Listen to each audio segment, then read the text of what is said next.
প্রথমে শাশুড়ি দিয়ে শুরু করি। আমার মাইকের আওয়াজ যে ঘরগুলাতে যায়, আমার শাশুড়ি মাদেরকে বলবো, বউদের উপর অত্যাচার করবেন না। ছেলেরে প্রশ্ন করে, তোর কাছে তোর বউ বড় না আমি বড়? আছে না নাই? এটা একটা প্রশ্ন হইল।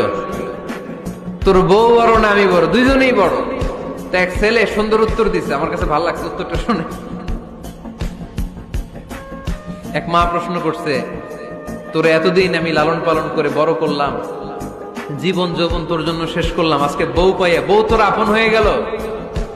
এবার ছেলে উত্তর দিচ্ছে, মা, আমার মুখ থেকে মা ডাক শোনার জন্য তুমি কি কষ্টটাই না করছো জীবনে। 10 মাস আমারে পেটে ধারণ করলা, খাইতে পারো নাই, বমি করছো, খালি ওষুধ খাইছো, তোমার পেট কেটে আমারে বের করা হয়েছে, 2 বছর আমারে দুধ খাওয়াইছো, পেশাব পায়খানা পরিষ্কার করেছো, বয়স যখন 3-4 তখন তোমার আমি মা ডাকছি। এই মা ডাকটা শোনার জন্য তুমি এত কষ্ট করছো, আর আরেকবারের মাইয়া এই ঘরে আইসাই তোমার মা ডাকা শুরু করছে। যেই মেয়েটা তোমারে মা ডাকে সে আমার আপন হবে না কেন মা?